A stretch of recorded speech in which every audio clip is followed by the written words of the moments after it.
Os Ministérios da Fazenda e do Planejamento anunciaram a liberação de mais de 20 bilhões de reais no orçamento de 2025. O governo fez uma nova estimativa das receitas e despesas para este ano e também considerou ajustes no aumento do IOF, confirmado pelo Supremo Tribunal Federal, além de uma série de outras medidas. Então, para analisar esse cenário econômico, a gente faz conexão com o economista Ricardo Buzo. Oi, Ricardo, boa tarde para você. Boa tarde, Kelly. Sempre um prazer estar aqui. Bom, o que a gente pode entender a partir de agora, né? Onde que essa verba pode ser implementada? Que sinal o governo mostra para a gente? Bom, vamos voltar um pouquinho, né? Lá em maio, o governo tinha anunciado medidas porque estava claro que não ia cumprir o arcabouço fiscal, né? Nessas medidas, ele surpreendeu o mercado, fez entre bloqueio e contingenciamento 31 bilhões de reais de cortes e ainda esperava receitas de OF, de fintechs, que deu todo aquele trabalhão, todo aquele problema, né? Aí o governo precisou judicializar a questão do IOF, né? E confirmando essa receita com mais outras, por exemplo, só de receitas de recursos naturais, como pré-sal, foram confirmados 18 bilhões de reais. Ele entendeu que mesmo reduzindo esse contingenciamento de 31 para 10,7 bilhões de reais, esse corte de 20 bilhões praticamente, ele fecharia ainda com algo em torno aí de 26 bilhões de reais de déficit. E a meta, o centro da meta é zero, só gastar o que se arrecada. Só que tem uma margem de tolerância, né, de 0,25, que ele pode gastar até 31 bilhões de reais. Então, nas contas do governo, tem analistas que não concordam com isso, mas nas contas do governo tem como fechar e ainda deixar recursos para 2026, um ano que promete ser bem delicado. A questão é que seria importante perseguir o centro dessa meta de zero, né? Para realmente começar a mitigar o crescimento da relação dívida-PIB, que já está em 76%, e ainda sinalizar para o Banco Central que vai enxugar um pouco dos estímulos fiscais para o Banco Central começar a pensar no momento de voltar a taxa de juros em 15% ao ano, que machuca tanto. Pois é, só para a gente concluir esse item, tem vários outros aqui para a gente analisar. Você acredita que essa Selic vai ser reduzida porque realmente está alta demais, né? Ela vai, mas ela, pelos próprios comunicados do Banco Central, ela vai ficar um bom período ainda em 15% ao ano. Provavelmente chegamos no teto, dificilmente tem outra alta, mas a volta dela está bem complicada, porque agora a gente chega no momento que inverte a inflação. A inflação de alimentos começa a ceder, mas a de serviços está subindo. No anualizado, mesmo com essa taxa toda de juros, ainda estamos bem fora da meta, né? Seria 4,5%, o teto estão acima de 5, 5,2%. E ainda, é claro, tem muito efeito de alta de juros que nem chegou ainda, mas leva um tempo ainda.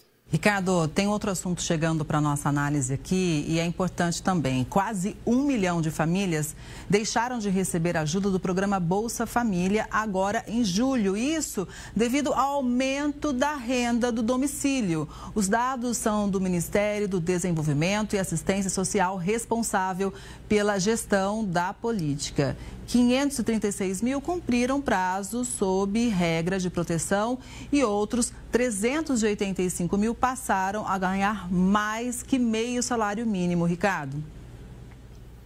Bom, Bolsa Família é um programa importantíssimo para distribuição de renda, né? Distribuição de renda, redução da desigualdade, melhor dizendo, é um grande problema para o país. Isso afeta desenvolvimento. Enquanto nós carregamos um passivo tão pesado de desigualdade social, nós não seremos desenvolvidos. E o Bolsa Família cumpre um papel importantíssimo nesse sentido. Vale dizer que ele custa aí 160 bilhões de reais por ano e só de juros da dívida nós gastamos, só de juros, 950 bilhões de reais. Então, não é tudo isso também de impacto fiscal que tem o Bolsa Família, e principalmente diante do benefício que tem. Mas tão importante quanto o benefício do Bolsa Família é a saída do Bolsa Família, né? É muito importante mostrar que a família atingiu um nível de sustento. Só que esse patamar, essa informação tão importante para julho, digna de se comemorar, ela veio com base no mercado de trabalho bastante aquecido, mercado de trabalho que vem batendo recorde há muitos meses de contratação. Isso dá algum sustento a esse contingente, só que nós estamos no fim desse movimento de mercado de trabalho aquecido, pelo que nós falávamos anteriormente, principalmente pela taxa de juros. Pois é, vamos falar agora também de um queridinho dos brasileiros que virou assunto até lá nos Estados Unidos, né? Porque olha só essa notícia, o Brasil pode ter inventado o futuro do dinheiro com o Pix. Não sou eu que estou dizendo, não. Sabe quem disse? O economista norte-americano Paul Krugman, que ganhou o Nobel de Economia lá em 2008 e também é professor da Universidade de Nova York. Ele disse ainda que o sistema de pagamento brasileiro pode abrir caminho para a criação de uma moeda digital do Banco Central. Bom, como é que você vê esse posicionamento, né? Quando a gente vê um economista que é referência também no mundo, tem um reconhecimento falando do nosso Pix?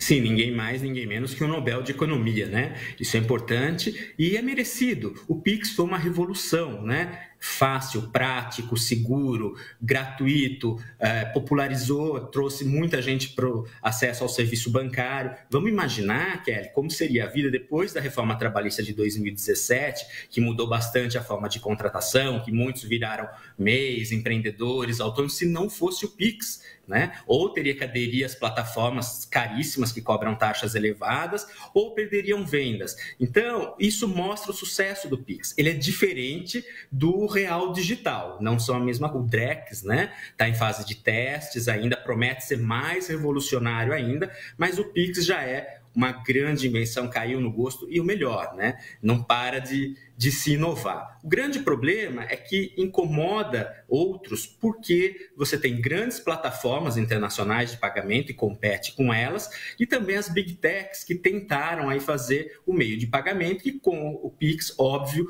que não pega no Brasil. Mas é importante destacar, o Pix veio como uma melhoria e não proibiu nenhum outro meio de pagamento. Continua livre de acordo com a preferência do consumidor, do cidadão. Tem uma notícia de hoje importante para a gente também repercutir aqui no Conexão, porque o Itamaraty reclamou do tarifaço do Donald Trump na Organização Mundial do Comércio. Disse que as tarifas são arbitrárias e anunciadas de forma caótica e que as medidas unilaterais constituem uma violação flagrante dos princípios fundamentais que sustentam a OMC e que são essenciais para o funcionamento do comércio internacional. O governo brasileiro prefere acreditar nas negociações, mas avalia reagir com a lei da reciprocidade econômica e impor tarifas semelhantes caso as negociações não sejam eficazes. Veja, obviamente o prazo está acabando, né? E ir à OMC talvez seria uma atitude natural, né? Isso iria acontecer, Ricardo, na sua avaliação? Sim, eu acho que o primeiro ponto a deixar bem claro é que Donald Trump não quer conversa, não quer negociar com o Brasil, a começar que nem um embaixador ele colocou no país desde o início do mandato. Então, isso já é um grande sinal. A questão da OMC, de fato, como você disse, era previsível, estava na estratégia do governo e acho que é acertada. A OMC está esvaziada, principalmente na segunda instância, que foi Trump mesmo quem esvaziou, quem retirou os juízes para não ter questionamento em segunda instância, mas a primeira instância funciona e, é claro, Donald Trump não precisa seguir, não tem nenhum interesse em seguir um organismo multilateral, mas é importante para mostrar a injustiça da medida e conseguir adesão, conseguir apoio internacional. Acho que faz parte e está bem conduzida. A questão da retaliação, embora tenha a lei da reciprocidade, vamos lembrar, a lei da reciprocidade, ela autoriza a retaliação, mas não obriga, isso é muito importante. E qual que é o problema da retaliação? Vai só acirrar os ânimos e tem pouco efeito. Por quê? Para nós, embora a balança comercial seja quase equilibrada, o que nós mandamos, o que nós vendemos para os Estados Unidos significa cerca de 12% do que nós exportamos. E o que os Estados Unidos vendem para nós, nos trilhões que eles exportam, é só 1,3%. Então é uma disparidade de força muito grande que não tem o menor sentido retaliar, porque Donald Trump pode esticar muito mais essa corda. E a gente vai seguir de olho acompanhando cada passo a passo. Muito obrigada pela análise, uma boa tarde para você, até a próxima.